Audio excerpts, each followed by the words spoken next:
Fever यानी कि high temperature, जो एक नॉर्मल टेम्परेचर हमारी बॉडी का होता है, उससे अगर बॉडी का टेम्परेचर हाई आता है तो उस कंडीशन को हम फीवर कहते हैं। फीवर जो है आजकल बहुत ही जो है देख रहे हैं कि जब से कोविड आया है तो एक peak of the viral fever आती है, और जो कि पेशेंट के लिए बहुत कंसर्निंग है, बिकॉज इम्यूनिटी जो है आफ्टर द कोविड, या ये जो भी जितने साल का कोविड का बाद देखा गया है, हर साल एक पीक ऑफ वायरल जो है आती है, कोई ना कोई बीमारी। तो वहाँ फीवर जो मतलब एक सिम्टम कह सकते हैं, ये actually a symptom not particular disease. जब हमारी बॉडी किसी भी डिसीज़ या बीमारी या वायरल इन्फेक्शन से लड़ रही होती है, तब फीवर की कंडीशन हमारी बॉडी में या सिम्टम हमारी बॉडी में डेवलप होता है। तो फीवर जो है नॉर्मल नहीं लेना है। अगर जैसे आजकल बहुत सारे केस ओपीडी में मेरे पास आ रहे हैं वायरल फीवर को लेके, और बहुत से लोगों आसपास या फिर नेबर में हमें ये देखने को मिल रहा है कि पेशेंट मतलब बहुत ज़्यादा लोगों को एक तरह का वायरल जो है एक पीक आती है, और वायरल का फीवर का हर घर में देखा जाता है। तो और बहुत से केसेस में क्या होता है, लोग अवॉइड कर देते हैं या बहुत ज़्यादा अपने आप से बहुत ज़्यादा एंटीबायोटिक ले लेते हैं। Even if you see that government has time to time release guidelines कि आप अपने आप से बहुत ज़्यादा एंटीबायोटिक ना लें, वो आपकी लीवर, किडनी या ऑर्गन को, वाइटल ऑर्गन्स को इफ़ेक्ट कर सकती है। तो ये बात मतलब आपको ध्यान देनी ज़रूरी है। और साथ के साथ अगर आपको फीवर होता है तो उसे अवॉइड नहीं करना है। अपने आप से सोचेंगे कि आप अगर बहुत ज़्यादा फीवर है तो अपने आप से उसमें इलाज ना सोचें और एक डॉक्टर को कंसल्ट करें। सो इसी रिगार्डिंग आज मैंने सोचा लोगों को ये बताना बहुत ज़रूरी रहेगा कि अगर आपको फीवर की कंडीशन होती है किसी भी कॉज की वजह से, तो अगर फीवर सिम्टम आपको महसूस होता है फीवर, तो आप होम्योपैथी की तरफ अप्रोच कर सकते हैं। होम्योपैथी में लोग सोचते हैं कि क्रोनिक बीमारियां या जो पुरानी बीमारियां हैं उसमें ही होम्योपैथी जो है अच्छा काम करती है। ऐसा नहीं है। बहुत सारे फीवर के cases, most of the cases, चाहे वो क्रोनिक फीवर की कंडीशन या फिर ऐसे मलेरिया, डेंगू जैसे फीवर की कंडीशन हो, या फिर एक नॉर्मल आपको फ्लू हुआ हो या नॉर्मल फीवर हुआ हो किसी भी वजह से, उसमें एक्यूट कंडीशन में भी जो है होम्योपैथी बहुत जल्दी असर कर देती है। लोगों का मिथ होता है कि ये तो टाइम ले लेगी, 15 दिन 20 दिन से ऊपर चला जाएगा। ऐसा नहीं है। अगर दवाई का चयन बहुत अच्छा करा जाए, अच्छे तरीके से किया जाए, एक कंसल्टेंट्स के रिक्वायरमेंट मतलब कंसल्टेंट्स के तहत आप डॉक्टर को दिखाएंगे, उस तरीके से अगर आप उसका ट्रीटमेंट लेते हैं तो देखा जाता है कुछ लोगों का फीवर 2 से 3 घंटे में उतर जाता है, एक दिन या 2 दिन से ज़्यादा नहीं लगता।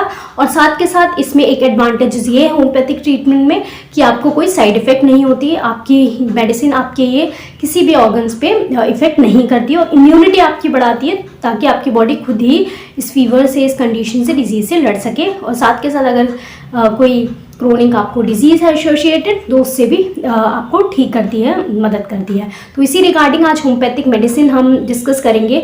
यूपिटोरियम पर्फ। यूपिटोरियम पर्फ जो है एक ऐसी होम्योपैथिक मेडिसिन है जो कि फीवर के लिए हर क्लिनिक में ज़रूर होती है। और साथ के साथ मैं ये कहना चाहूँगी कि आप इस मेडिसिन को पढ़ने से, जो मैं आपको डिस्कस करूँगी पॉइंट्स, ये ज़रूर ध्यान रखें कि कोई भी मेडिसिन सिर्फ एक पर्टिकुलर आप सोचे फीवर के लिए सिर्फ एक ये ही मेडिसिन है, तो ऐसा नहीं है। बहुत सारी मेडिसिन स्पेशल कंडीशंस के हिसाब से, सिम्टम के हिसाब से होती है। तो आज की मेडिसिन रहेगी यूपिटोरियम पर्फ, जिसे हम डिस्कस करेंगे। उसके पॉइंट्स मैं आपको बताऊंगी कि किस तरीके से अगर फीवर में इस तरीके के सिम्टम होते हैं तो किस तरीके से मेडिसिन ये चेंज हो जाती हैं सिम्टम्स की बेसिस पर, किस तरीके से ये मेडिसिन सिम्टम्स कवर करती है फीवर के। तो अगर बहुत ज़्यादा इसमें जो मेन मेडिसिन का फीचर्स कह लीजिए या सिम्टम्स जो ये कवर करती है, इसके एडवांटेजेस जो है, सबसे ज़्यादा अगर फीवर से एसोसिएटेड आपको बहुत ज़्यादा बॉडी पेन है, बोन सेट इस मेडिसिन को कहा जाता है। बोन सेट इसे इसलिए ही कहा जाता है क्योंकि किसी भी तरह का सीवियर पेन अगर आपके शरीर में, बॉडी में है फीवर की वजह से, अगर आपको टाइफाइड फीवर हो, टाइफाइड में it also consider different medicine also act very well, जैसे जलजीनम भी अच्छा काम करती है। तो साथ के साथ यूपिटोरियम, अगर उसमें भी अगर आपको बहुत ज़्यादा सीवियर पेन है, पूरी बॉडी में सोरनेस है, पेन और soreness is a different. Soreness आपको हर समय छूने, अगर स्लाइड भी अगर वहाँ पर पेशेंट के पास से भी कोई पास होगा तो वहाँ पर भी पेशेंट को इस तरीके से लगेगा कि अगर उसको बॉडी छू लेगी तो वो पेन होगा, इस तरीके की सोननेस उसे महसूस होती है। अर्निका में भी ये सोननेस देखी जाती है। साथ के साथ यूपिटोरियम में भी अगर आपकी बॉडी में बहुत ज़्यादा एसोसिएटेड पेन है फीवर के साथ, तो फीवर भी ठीक करती है, और अगर उसके तहत आपको पेन बहुत ज़्यादा है बॉडी में, उसमें रिलीफ करती है। तो आपको कोई अलग से पेन किलर की ज़रूरत नहीं पड़ती। ये आपके फीवर, और फीवर में सबसे ज़्यादा जो बॉडी पेन होता है, जैसे बहुत से लोग होते हैं कि हमें टाइफाइड हो गया था, मलेरिया हुआ था, उसके बाद से हमारी बॉडी में पेन नहीं सही हो रहा है, तो उसमें यूपिटोरियम बहुत अच्छी काम करती है। फीवर जो है, जैसे अगर आपको एक्यूट है तो उसमें भी उस मेडिसिन के डोजेज अगर पेशेंट के हिसाब से और रिपीटेशन किया जाए तो आपको वो तुरंत ही रिलीफ करती है, और बॉडी पेन भी बिल्कुल ठीक कर देती है। साथ के साथ आपको बीमारी से लड़ने में भी मदद करती है।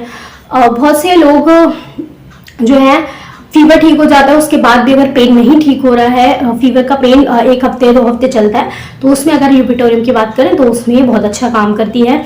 बॉडी एक्ट, सोरनेस, हेडेक की कंडीशन में भी बहुत अच्छा काम करती है। अगर वो फीवर से एसोसिएटेड है, या इवन जैसे हैप्टिक, या फिर आपको लीवर की किसी भी डिरेंजमेंट की वजह से, या फिर गैस्ट्रिक किसी भी डिरेंजमेंट की वजह से बहुत ज़्यादा गैस एसिडिटी के साथ साथ, या फिर आपको कोई लीवर की डिजीज़ है, फैटी लीवर है, उसके साथ आपको हेडेक कंटिन्यूसली रहता है। हेडेक भी इस तरीके का कि आपको ऐसा लगेगा सर पे कुछ दबाव, कुछ वेट सा रखा हुआ है, रैप कर दिया है जैसे किसी भारी मेटल से, इस तरीके का लगेगा।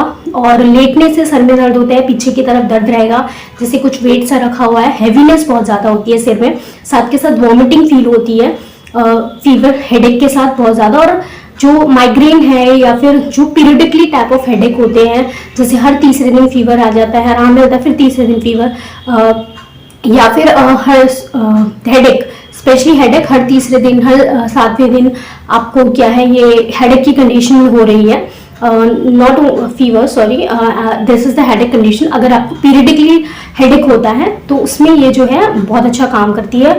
साथ के साथ अगर बात रही, अगर आपको लीवर रीजन में कोई भी इन्फेक्शंस है फैटी लीवर की, या फिर आपको लीवर में स्वेलिंग है, तो उसके साथ साथ देखी जाती है कि वॉमिटिंग पेशेंट को बहुत ज़्यादा हो रही है, बाइल बहुत ज़्यादा निकल रहा है जब वो उल्टी करते हैं, एसिड सा बहुत ज़्यादा है बाइल जूस, जो कि डाइजेशन में मदद करता है। अगर लीवर में इन्फेक्शन है तो उसका बहुत ज़्यादा एसिड और ये सब निकलना, जो है खट्टी डकारें आना, और स्पेशली लीवर रीजन में स्वेलिंग होना, वॉमिटिंग होना, वॉमिटिंग के साथ बहुत ज़्यादा प्यास लगना, जीभ जो रहेगी पेशेंट की बिल्कुल पीली रहेगी, कोटेड रहेगी, येलो उस पर चादर सी कोटेड, इस तरीके की जीभ रहेगी पेशेंट की।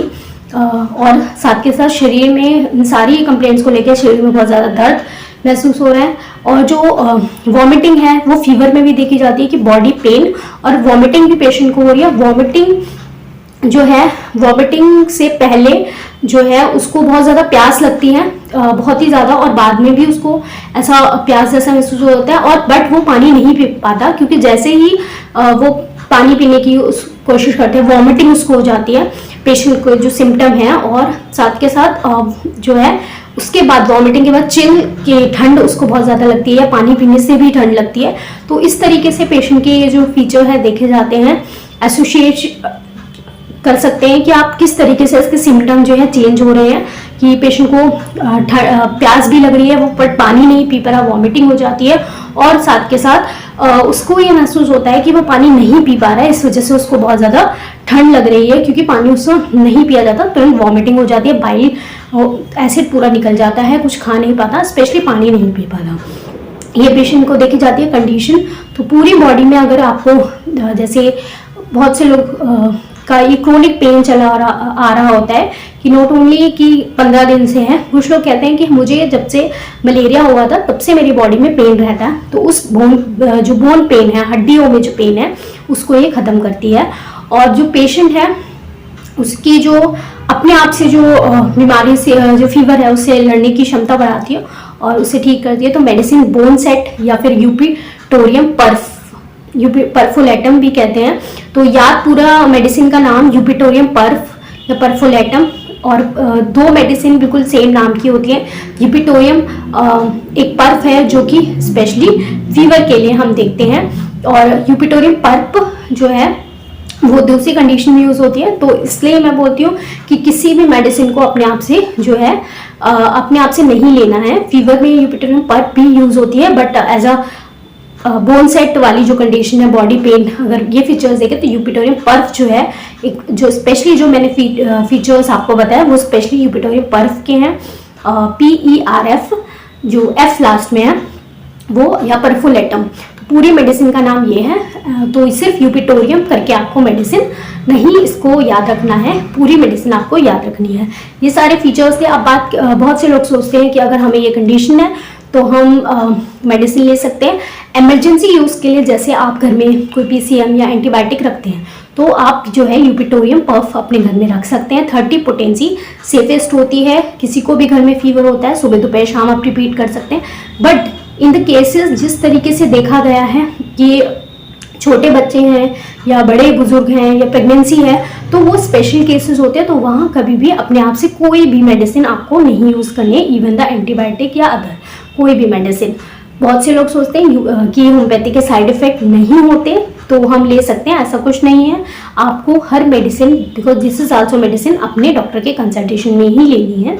फॉर एक्यूट कंडीशन, फीवर की कंडीशन में आप ये अपने घर में रख सकते हैं। और इन केस आजकल जो फीवर है, नॉर्मल फीवर भी कई बार पेशेंट को बहुत ज़्यादा परेशान कर सकता है, तो पेशेंट के सिम्टम्स के हिसाब से बहुत सारी मेडिसिन चेंज हो जाती हैं। तो वहाँ आप ज़रूर एक मेडिसिन पे डिपेंडेंट होकर अपने फीवर को ठीक करने के लिए गलत रहेगा। तो अपने डॉक्टर से कंसल्ट ज़रूर करें। तो बहुत सारे पेशेंट हमारे पास आते हैं, 15-15 दिन से उन्होंने एंटीबायोटिक का कोर्स किया या बहुत सारी दवाएं ले ली, इवन फीवर में रिलीफ नहीं है, रिपीटेडली हो रहा है। तो अगर आप कंसल्टेशन लेके डॉक्टर के कंसल्टेशन के अंदर अगर लेते हैं ट्रीटमेंट, तो आपका फीवर जैसी कंडीशन में आपको आराम मिल सकता है। जो जिस टाइप का फीवर, आजकल वायरल फीवर बहुत कॉमन है, तो अगर आपके घर में भी किसी को इस तरीके से कंडीशन है, क्योंकि मेरे पास OPD में बहुत सारे केसेस आ रहे हैं, तो उसी रिगार्डिंग बोल रही हूँ कि अगर आपको कैसा भी फीवर की कंडीशन है, यू कैन टेक कंसल्टेशन और अपॉइंटमेंट बुक कर सकते हैं, और आप मेडिसिन जो है अपने घर पे मंगा सकते हैं। सो ये आपको मैंने सिर्फ जो मेडिसिन है जानकारी के लिए दी है। या एक्यूट कंडीशन कभी भी आप अपने घर में एक सेफेस्ट पॉइंट से रख सकते हैं। तो ये मेडिसिन जो वीडियो मैंने आपको बताई वो अच्छी लगी होगी, होप। एंड जो वीडियोस मैं डालती हूँ, होप दिस इज इंफॉर्मेटिव। और सबसे पहले मैं यही बोलती हूँ कि आप कोई मेडिसिन ले रहे हैं तो सबसे पहले अपने डॉक्टर से कंसल्ट कीजिए। बिना मेडिसिन के, बिना डॉक्टर के जो अगर आप मेडिसिन लेते हैं तो ज़रूरी नहीं कि वो आपको ठीक कर देगी।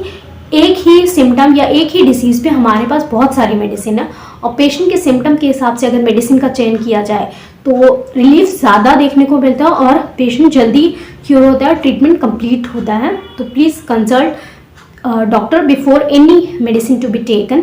दिस जो वीडियो में जो मेडिसिन बताए, that for your informative and for acute condition in emergency can give you a guidance. So stay safe, stay healthy। और ऐसे ही अगर आपको वीडियो अच्छा लगा हो तो सब्सक्राइब कीजिए और लाइक कीजिए।